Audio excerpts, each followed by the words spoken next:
So I'm here outside of my chiropractor's office, and I want to share with you today how to get unbusy so that you can have time during your day to do those things that are truly a priority for you. So the other day I was talking with one of my clients, and she mentioned how she has a busy life, and she sounded exhausted when she shared this with me. And so I want to ask you, do you feel the same? Do you feel exhausted? Do you feel like that you are constantly busy and that you don't have time for the really fun things in life? I want you to pay attention. If that's you, I want you to pay attention to your busy. What are you doing throughout the day? And what would you rather be doing? So I want you to think about, let's just say that you're washing the dishes or you're loading the dishwasher and you're loading like 15 mugs. If your house were full of people and everyone had a beverage, would all 15 mugs be used? If not, get rid of some of the mugs. Everything that you have in your home requires you to manage those things. That's where a lot of busy comes from, is us managing things in our everyday life.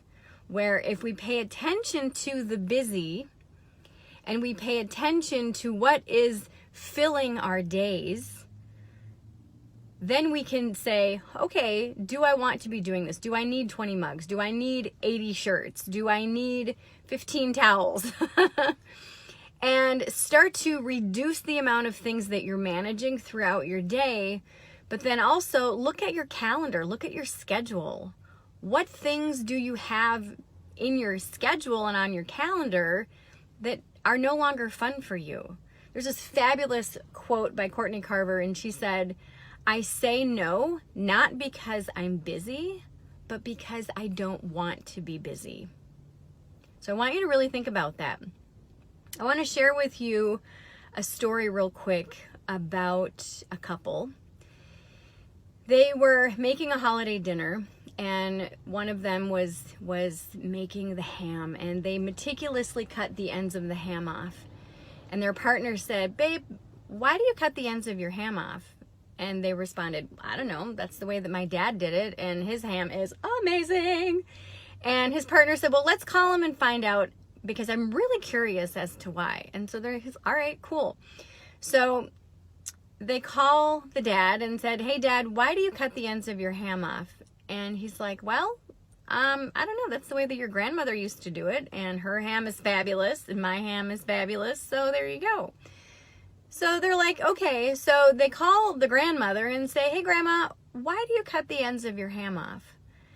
And the grandma says, "Well, so that it'll fit in the pan." And so there was 3 generations of people doing something. One was doing it out of necessity. The other 2 were doing it because they observed it. So when we do anything, when we learn how to do something, we typically learn in one of 3 ways. We learn by direct observation, we learn by direct instruction, or we learn by trial and error. And so I want you to ask yourself, is what you're doing serving you? Do you need to do it? Like, those people didn't need to cut the ends of the ham off. The grandmother did so that it would fit in her pan, but the other 2 generations were doing it simply because they observed it and they assumed that was part of getting a really good holiday ham. Okay? So look at the busy. Look at what you're doing and begin to reduce the busy. When you reduce the busy, you'll start to have time in your life to fit in those things that you truly prioritize. Now, this whole month inside of the 1 Degree Shift Tribe, we're talking about priorities. We're talking about figuring out and observing and noticing what we're doing throughout the day, what we want to do, what we are doing, what are true priorities now in this phase of your life. Like, I'm an empty nester, so my day, my priorities look very different now than when I was a mom. Well, I'm still a mom, but when I was raising my babies. And so when you're in different phases of your life, you will then have different priorities and different things to occupy your time and different things and activities that you want to partake in. And so give yourself permission this week to really look at these things, look at the busy, and start to weed out the busy and start to weave in those priorities, such as getting your neck adjusted at the chiropractor if you need it.